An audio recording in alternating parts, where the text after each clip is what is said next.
Hello and welcome to the class. आज आपण next topic बघतोय आपला पोलीस प्रिझन सिस्टीम हे चॅप्टर कंप्लीट झाले. आता आजपासून नवीन चॅप्टर स्टार्ट होतं, दॅट इज विक्टिमोलॉजी.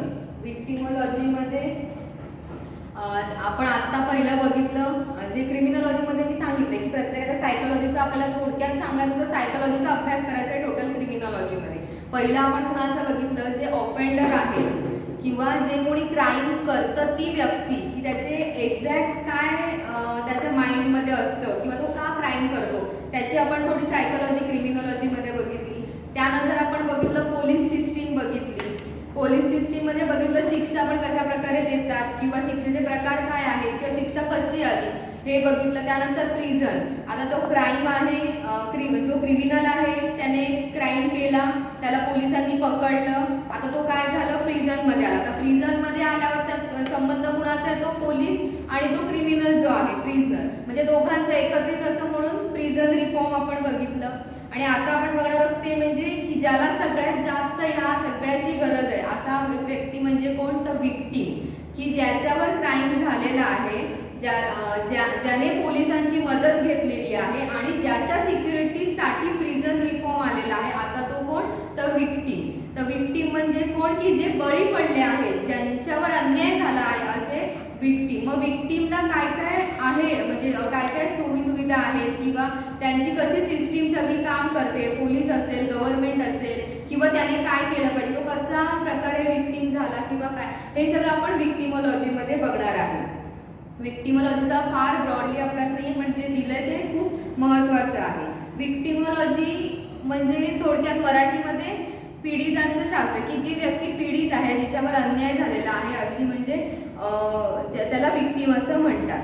आता विक्टिमची डेफिनेशन आहे की broadly speaking victimology may be define as a scientific study of victimization including the relationships between victim and offender, the interaction between victim and the criminal justice system, that is the police and courts and correctional officials.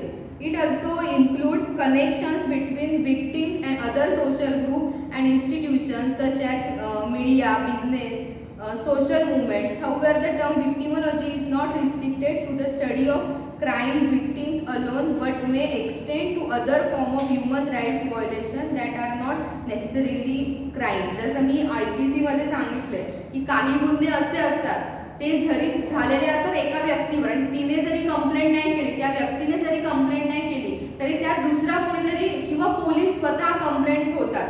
असे गुन्हे कोणते असतात की जे social ह्याच्या म्हणजे totally socially याच्यावर impact करत असतात. समजा आता मर्डर सारखी केस आहे किंवा रेप सारखी केस आहे, त्या मुलीने जरी त्याच्यात ती कंप्लेंट नाही झाली तरी एखादा पोलीस अधिकारी किंवा कोणी कंप्लेंट करू शकतो की माझ्या मुलीवर समजा बलात्कार झाला तर ते त्याची कंप्लेंट देऊ शकतात किंवा ती कंप्लेंट घ्यावीच लागते. किंवा काही सोशल, जसं की आपल्याकडे ड्रग्स आणि ह्याच्या केसेस असतात, तर तो ड्रग्समध्ये काही कुणावर अन्याय झालेला नसतो, पण पोलिसांना कळतं ना की आता काही पोलिसांवर काही अन्याय झालेला असतो, ड्रगची केस कळली त्यांना की इथे ते अशा प्रकारची काही ड्रगची काही व्यवहार होत आहेत हे कळतं, पोलीस स्वतः कंप्लेंट होतात. किंवा ज्या भ्रष्टाचाराच्या केसेस असतात अँटी करप्शनच्या, त्यात पोलीस कंप्लेंट होतात. किंवा तो जो कंप्लेंट करतो किंवा ज्यांना कळतं त्यात सुद्धा कधी पोलीस कंप्लेंट वगैरे असतात. मग हे का, तर ह्या सगळ्या गुन्ह्यांमुळे सोशल याच्यावर इम्पॅक्ट होतो. मग विक्टिमॉलॉजीच्या डेफिनेशनमध्ये पण एक्झॅक्ट तेच सांगितलंय की विक्टिमॉलॉजी म्हणजे काय, तर फक्त विक्टिम आणि क्रिमिनल जे आहे त्यांच्यातलं इंटरॅक्शन नाही आहे किंवा विक्टिम आणि पोलीस यांच्यातलं इंटरॅक्शन नाही आहे, तर ते कोणाच्यातलं आहे, तर टोटल सोसायटीमधलं इंटरॅक्शन आहे विक्टिमॉलॉजीमध्ये दिलेलं आहे. ती पूर्ण सोसायटी जी आहे ती ह्याच्यामध्ये भरडली जाऊ शकते. आता रेप केस झाली, जसं की निर्भया केस झाली, जेव्हा निर्भया ही केस झाली तेव्हा अख्ख्या देशभर त्याचं काय झाले, प्रतिसाद उमटले ना. निर्भया, त्यात कायद्यांमध्ये अमेंडमेंट आली, पॉक्सो सारखा कायदा आला, ह्या सगळ्या गोष्टी अख्ख्या जगभर अख्ख्या देशभर पसरल्या गेल्या. म्हणजे काय, आपल्या प्रत्येकावर, एकटी ती विक्टिम ती एकटी होती पण त्याचा इम्पॅक्ट कुणावर झाला, अख्ख्या देशावर झाला. त्यामुळे विक्टिमॉलॉजीचा जो स्टडी आहे तर तो काय सांगतो की हे सगळ्यांशी रिलेटेड आहे. प्रत्येक जण ह्यात कधी ना कधी विक्टिम होऊ शकतो किंवा जरी एखादा विक्टिम झाला तरी दुसऱ्याला सुद्धा त्याचा इम्पॅक्ट जाणवू शकतो किंवा भीती निर्माण सगळ्यांच्याच मनात होते. ज्याच्या मनात भीती निर्माण होते त्याच्याबद्दल विक्टिमॉलॉजीमध्ये माहिती दिलेली आहे किंवा त्याचा अभ्यास थोडक्यात दिलेला आहे. तर त्याच्यात वेगवेगळ्या विक्टिमॉलॉजीच्या डेफिनेशन दिलेल्या आहेत. त्याच्यामध्ये victimology is a science which study criminal victim relationship. In fact, criminology, a science barely exploited, has wider horizon if truly explored. Its study would not be only helpful to reduce crime rate, it would also enable to us to find explanation to some internal question. थोडक्यात ह्याच्यात काय दिलेलं आहे दुसऱ्या डेफिनेशनमध्ये, तर असं दिलेलं आहे की विक्टिमॉलॉजी, जसं मी आत्ता सांगितलं की क्रिमिनल आणि विक्टिममधलं रिलेशनशिप म्हणजे विक्टिमॉलॉजी नाही, किंवा क्राईम रेट कमी करावा यासाठी विक्टिमॉलॉजी आलंय, तर तसं पण नाहीये. म्हणजे तसंच फक्त नाहीये, तर दुसरं काय आहे की जो बळी पडलेले आहेत त्यांना कुठेतरी सिक्युरिटी, त्यांना कॉम्पेन्सेशन हे सुद्धा दिलं गेलं पाहिजे. त्यांच्यात एक सेल्फ कॉन्फिडन्स निर्माण झाला पाहिजे. ह्या 3 गोष्टी सुद्धा महत्त्वाच्या आहेत. नुसतं त्या क्रिमिनलला सपोज रेप केस आपण घेतली किंवा मर्डर केस घेऊया, समजा एखाद्या घरातल्या मेन पुरुषाचा जर कोणी मर्डर केला किंवा रेप झाला असेल एखाद्या मुलीवर, तर त्या मुलीवर रेप झाल्यानंतर ती जो कोणी आरोपी आहे किंवा जो क्रिमिनल आहे, तर त्याला काय होते, शिक्षा होणार, तो जेलमध्ये जाणार. पण तिच्या मनावर झालेले जे परिणाम आहेत ते आपण बदलवू शकतो का? किंवा लगेच आपण लगेच चर्चा होत राहतात, एखाद्या मुलीबद्दल बोलण्याची चर्चा निर्माण होते, किंवा तिला बाहेर पडणं, शिक्षण घेणं अगदी मुश्किल होऊन जातं. का? तर तिच्यावर हा सगळा अन्याय झालेला आहे आणि त्यात ती काय झालेली, भरडली गेलेली असते. त्यामुळे या सगळ्याचा प्रॉब्लेम होतो. म्हणून मग गव्हर्नमेंटने वेगवेगळ्या म्हणजे स्कीम राबवल्या, जसं की आता विक्टिम जी आहे रेप केसमध्ये तिचं नाव डिस्क्लोज करत नाही, किंवा ती कंप्लेंट गुप्तपणे कंप्लेंट देऊ शकते, किंवा तिचं नाव डिस्क्लोज करायचं नाही. इव्हन तुम्ही जर आपल्या जर बोर्ड असतो कोर्टामध्ये त्याच्यामध्ये बघितलं तरी सुद्धा तिथे कुठेही त्या मुलीचं नाव लिहिलेलं नसतं. त्यामुळे त्या मुलीचं नाव काय आहे हे सुद्धा माहीत नसतं. इव्हन मॅरेज पिटिशन जे दाखल होतात कोर्टामध्ये, जे डिवोर्स केस ज्याला आपण म्हणतो, तर त्याच्यात सुद्धा XX वर्सेस XX असं दिलेलं असतं, कुठेही नाव डिक्लेअर केलेलं नसतं. म्हणजे हे काय आहे, जे विक्टीम आहे, ज्याच्यावर अन्याय झालेला आहे, त्यांना कुठेतरी असं समाज उभं राहण्यासाठी भीती वाटू नये, त्यांच्या सेल्फ कॉन्फिडन्स निर्माण व्हावा यासाठी केलेल्या ह्या गोष्टी आहेत. त्यामुळे कुणावर रेप झाला हे कधीच कळणार नाही. जर आपलं खूप असं पसरलं किंवा काय, तर बरेचदा आपल्याला असं वाटतं की आपल्या इथे काय केस कमी असतील, सगळ्या शहरात असतात, पण जास्त केस आपल्या इथे आहेत. पण आपल्याला माहीत असतं का कुठच्या मुलीवर केस झाली किंवा काय झालं, हे नसतं माहिती. तर का? तर ह्यासाठी जे विक्टीम आहेत त्यांना काय आहे, वेगवेगळ्या फॅसिलिटीज गव्हर्नमेंटने प्रोव्हाइड केलेल्या आहेत. त्यांना कॉम्पेन्सेशन सुद्धा दिलं जातं, जेणेकरून त्यांच्या कुटुंबाचं काही नुकसान झालं या सगळ्यामुळे तर ते कॉम्पेन्सेशननी भरून निघेल. त्यानंतर ते असं जे नाव लिहत नाहीत, गुप्त ठेवलं जातं, त्यामुळे मुलींमधला जो सेल्फ कॉन्फिडन्स आहे तो वाढतो. शिवाय ते स्वतःच्या याने जगू शकतात.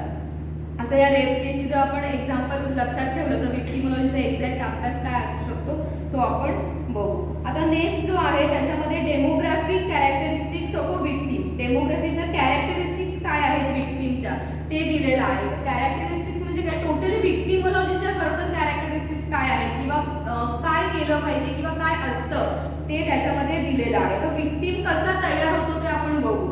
की ट्रस्टिंग स्ट्रेंजर्स, पहिला पॉइंट आहे तो ट्रस्टिंग स्ट्रेंजर्स. तर ट्रस्टिंग स्ट्रेंजर म्हणजे काय की अनोळख्या व्यक्तीशी आपण काय करतो, ओळख वाढवतो किंवा त्याच्यावर विश्वास ठेवतो, ट्रस्ट करतो. जे स्ट्रेंजर्स आहेत त्यांच्याशी आपण ट्रस्ट करतो आणि आपण काय होतो, विक्टिम होतो.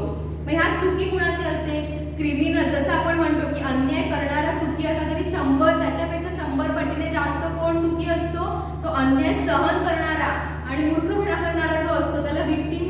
बरेचदा अशा केसमध्ये काय असतात, विक्टिमच दोषी असतात त्यांच्यावर क्राईम व्हायला. प्रत्येक वेळी मर्डर आणि रेप केस नका डोळ्यासमोर ठेवू, पण काही विक्टिम असेही आहेत की ज्यांच्यावर अन्याय होतो किंवा स्वतःवर करून घेतात. आता बरेचदा डोमेस्टिक व्हायलन्समध्ये आता गव्हर्नमेंटनी, कोर्टाने, आपल्याला न्यायदेवतेने एवढ्या फॅसिलिटी प्रोव्हाइड केलेल्या आहेत मुलींसाठी की जर डोमेस्टिक व्हायलन्स होत असेल तर कुठे कंप्लेंट करायची, मोफत कोर्ट वगैरे. तरी बऱ्याचशा मुली अजूनही त्रास सहन करतात. का? आपल्यावर असलेले संस्कार आहेत किंवा आई वडिलांचं काही नुकसान होऊ नये, आई वडिलांवर आपण ओझं होऊ नये म्हणून मुली ते सहन करत राहतात. पण डोमेस्टिक व्हायलन्स म्हणजे काही डिवोर्स केस नसते, तर ती केस काय असते, तुमच्या झालेला जो अन्याय असतो त्याच्यासाठीची ती केस आहे, तर त्याचा तुम्ही उपभोग घेऊ शकता.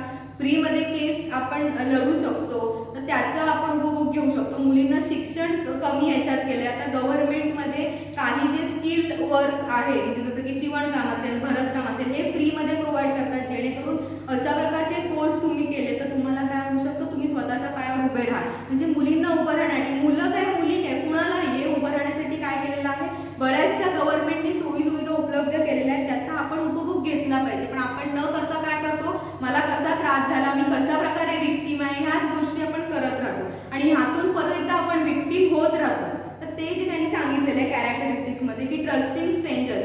आता जसं की आपल्याला एखादा व्यक्ती येतो आणि सांगतो की ह्याच्यावर सही कर, आपल्याला हे द्यायचे, आपण घरातल्यांपेक्षा तो बाहेरचा सांगतोय त्याला फायदा झाला, आपण हे करूया आणि आपण त्या ह्याच्यात काय करतो, समजा आता पैसे, आता चीट फंड वगैरे हे जे सगळे घोटाळे झालेले आहेत त्यात आपण बघितलं की तुम्ही एवढे एवढे पैसे टाका, उद्या दुप्पट होते. 2-4 जणांचे ते पैसे दुप्पट करतात किंवा दाखवतात, मग आपण त्याच्यावर काय करतो, स्ट्रेंजर्स आहेत विश्वास ठेवतो. तरी घरचे मोठे आपल्याला सांगतात की ह्याच्यात टाकण्यापेक्षा गव्हर्नमेंटच्या बँकेत ठेव, पोस्टात ठेव, पण आपल्याला हे सगळं काय वाटतं, एकदम आउटडेटेड वाटतं आणि आपल्याला ह्या अशा ज्या स्कीम्स असतात लवकर पैसे कमवण्याच्या, त्याच्यात आपण गुंतवतो. कोणी सांगितलं सही कर. आता ह्याच्यामध्ये एक केस दिली आहे त्यांनी, ती अशी आहे की त्या जी म्हणजे दत्तक घेतलेली मुलगी असते ती आईवडिलांचा खून करते का, तर तिथला असं कोणीतरी बाहेरची व्यक्ती सांगतं की तुझं त्यांचे जे विल बनवलंय, घरच्यांनी जे विल बनवलंय त्यातनं तुझं नाव काढून टाकणार आहे, म्हणून ती काय करते, त्या बाहेरच्या माणसावर विश्वास ठेवून स्वतःच आईवडिलांचा खून करते का, तर हिचं नाव त्या विलमधनं काढणार असतं. म्हणजे त्या अशा प्रकारे विश्वास आपण हे करून काय होतो, विक्टीम आई वडील झाले, पण म्हणजे काय एकदम म्हणजे दुसऱ्यांवर विश्वास ठेवून आपण काही गोष्टी, आता जसं की कोणीतरी दारावर येतं आणि सांगतं की तुमचे दागिने पॉलिश करून देतो वगैरे आणि आपण ते दागिने घेतो पॉलिश करून. आपल्याला हे माहीत असतं की आजूबाजूला झालंय, ते काहीतरी आपल्यावर टाकतात आणि त्याच्यामुळे आपण त्या गुंगीत जातो आणि मग आपण ते सगळं करायला लागतो. हे आपण सगळं ऐकलेलं असतं, हे माहीत असतं, तरीही कुणाच्या नजरेला नजर देऊ नका वगैरे हे सगळं आपल्याला माहीत असतं, तरी समोरचा व्यक्ती आला की आपण काय होतो, बावचळतोच आणि ते व्यक्त करतो. म्हणजेच ते सावध राहणं हे सगळ्यात महत्त्वाचं आहे. त्यामुळे इथे जे दिलंय ट्रस्टिंग स्ट्रेंजर, की ज्याच्या कसं आपण विक्टीम होतो, तर कुणावर दुसऱ्यावर विश्वास ठेवून आपणच स्वतः विक्टीम होऊन जातो. त्यानंतर आहे अवेरियस. अवेरियस म्हणजे काय, ग्रीड म्हणजे आपल्या, जसं मी आता चीट फंडचं वेगळं एक्झाम्पल दिलं की आपल्याला जास्त पैसे मिळण्याची हाव असते ना, तर त्यामुळे आपण वेगवेगळ्या ह्याच्यात पैसे गुंतवत जातो. आता हे आपणच ओढवून घेतलेलं संकट आहे की नाही, की त्यात पैसे दुप्पट झालेले आहेत, ते पैसे पण गेले. अशा प्रकारे की ह्याच्यामुळे सुद्धा आपण काय होतो, विक्टीम होऊ शकतो. किंवा कोणीतरी सांगतं की तुला मी चांगला जॉब देतो लावून, पैसे मला 1-2 लाख रुपये दे, मी तुला परमनंट करतो वगैरे, आणि 2 लाख रुपये पण जातात, आहे तो जॉब पण जातो आणि काय होतो, आपण आपल्याला अन्याय झाला, म्हणजे आपण कोण झालो, विक्टीम झालो, म्हणजे आपलं आपण विक्टीम झालो ह्याच्यामध्ये. त्यानंतर आहे सुपरस्टिशन. सुपरस्टिशन तर आपल्याला माहिती आहे. सुपरस्टिशन म्हणजे काय, तर आपण अंधश्रद्धेबाई आपण एकमेकांवर विश्वास ठेवतो. कोणीतरी सांगतो की इथे ह्या एखाद्या बाबाकडे जा, तो तुला अंगारा दिला का तुझं सगळं चांगलं होईल, पण आपण मेहनत नाही करायची, ते फक्त करत बसायचं. कुठेतरी सुपरस्टिशन जे असतात वेगवेगळ्या प्रकारचे, तर त्याच्यावर विश्वास ठेवून आपण काय करतो, आपलं स्वतःच ते विक्टीम होऊन जातो आणि मग कंप्लेंट द्यायला येतात की ह्या बाबाने फसवलं. कितीतरी अशा केसेस आहेत की त्या जे कोणी आहेत म्हणजे स्वघोषित असे बाबा असतात किंवा कोण महाराज असतात, त्यांच्या बरेचशा केसेस दाखल करतात. पण तुम्ही तिथपर्यंत जातात का, तुम्ही कष्ट करा, शिका आणि त्यातून पैसे कमवा, मिळू शकतात ना पैसे. असं काही नाही की तुम्ही त्या तिकड्या अशा सुपरस्टिशन्स फॉलो केल्यात तर तुम्हाला पैसे मिळतात. ह्या अशा बाबतीत आपण काय होतो, स्वतःचे विक्टीम होऊन जातो. नंतर काय, इरॅशनल ॲटिट्यूड और mob psycho. At the spur of a moment, the mobs are known to take the law in their own hand, finding the judicial process lengthy and burdensome. The mob prefer to inflict punishment by themselves on the offender. For instance, the massacre of the suspected thieves by the mob in Uttar Pradesh. म्हणजे काय, हे mob मध्ये आपण की चला आपण सगळ्यांनी जाऊन एखाद्याला मारूया आणि हे करूया, मग आपण पण त्याला मारायला वगैरे जातो. ते आपण 324 सेक्शन वगैरे आहे IPCचा, त्यात सांगितलंय की काय होतं की आपण सगळे मिळून एखाद्याला मारायला जाऊ किंवा तिथे चोर दिसतोय त्याला मारू म्हणून सगळे मारायला, आणि नंतर काय कळतो की तसं कोणी नसतं, हे कोणीतरी उठवलेली अफवा असते आणि आपण त्यात फसतो आणि काय होऊन जातो, आपण तिथे गुन्हेगार जरी झालो तरी आपणच आपल्यावर पण अन्याय झाला ना. खरं तर मला स्वतःहून जायचं नव्हतं, कोणीतरी मला घेऊन गेलं म्हणून मी गेले. मी जरी ह्या केसमध्ये ॲक्युज असते तरी माझ्यासाठी मी विक्टीमच आहे ना, माझ्यावर अन्यायच झाला, मी उगाचच गेले तिथे सगळ्यांसोबत त्या मॉबसोबत आणि फसले. त्यानंतर extreme ideology. This category include the person with misconceived ideologies. They are financially firm and obstinate in their views, be it about religion, nation, doctrines, politics, otherwise. When person find this ideology being rejected and attacked, having failed in conceiving the others, decide to fate, commits the crime against himself under the influence of such ideology. म्हणजे आपल्याला माहिती आहे extreme ideology म्हणजे जे काही आपले thoughts आहेत की नाही हे असंच करायचं असतं, आपण जे पूर्वीपासून जे चालत आलंय किंवा कोणीतरी सांगतं की नाही नाही हेच करायचं आहे, हे अशा पद्धत असते, अशी रीत असते, किंवा हे जे अशा प्रकारचं सांगितलेलं आहे, किंवा कोणीतरी अफवा पसरवतं. तसं त्यांनी खाली दिलं की terrorism on the rise, the cases of suicide bombers are increasing by the day under the influence of fanatic ideologies. They do not hesitate to die to make an impact on the world.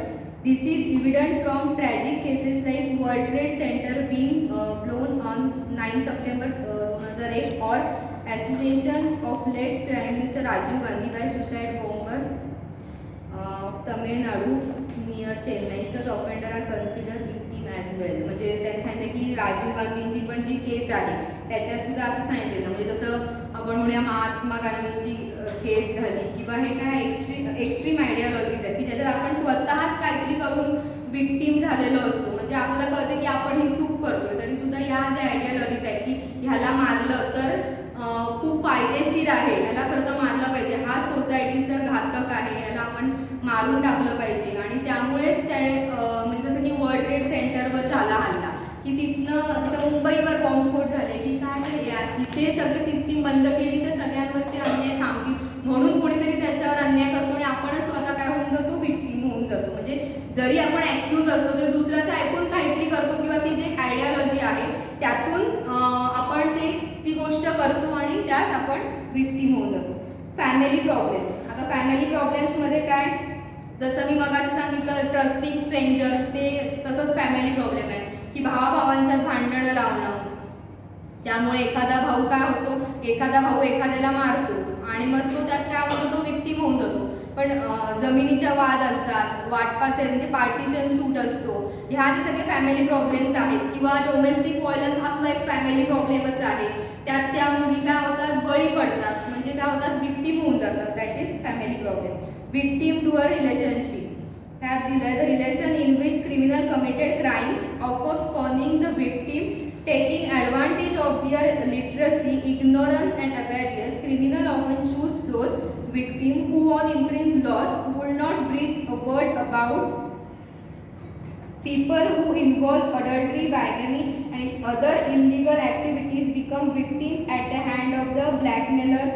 जसं victim to a relationship म्हणजे काय की ॲक्यूज आणि victim जे आहेत तर त्यांच्यातलं जे रिलेशनशिप असतं, म्हणजे काही ओळखीच्या लोकांमुळे सुद्धा आपल्यावर काय होतो, अन्याय होऊ शकतो. जसं की इथे आता त्यांनी काय सांगितलं, बायगॅमीसारख्या किंवा अडल्टरीसारख्या ज्या केसेस आहेत किंवा illegal activities become victims at the hands of a blackmailer. म्हणजे समजा कोणीतरी ब्लॅकमेल करते की तू हे कर, हे नाही केलं तर तुला आम्ही मारून टाकू, असं ब्लॅकमेल करून करून एखाद्याकडनं गुन्हा करून घेतात तू तशा प्रकारचा.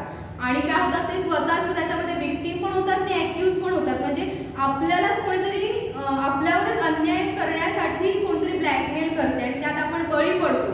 बळी पडला जातो ना आपण, आपण म्हणतो ना मी ह्यात बळी पडलो, खरं तर मला मनापासून करायचं नव्हतं पण ह्याने ब्लॅकमेल केलं म्हणून मी ह्यात बळी पडलो आणि फसलो वगैरे. म्हणजेच काय, तर आपण स्वतःच्या पायात स्वतःच धोंडा मारून घेतो ना, तर ते तसंच झालं की कशा प्रकारे विक्टीम होतो हे दिलेलं आहे. आज मी अर्धेच घेते आणि बाकीचे जे आहेत ते खूप पॉईंट्स आहेत की जे मी उद्या घेईन.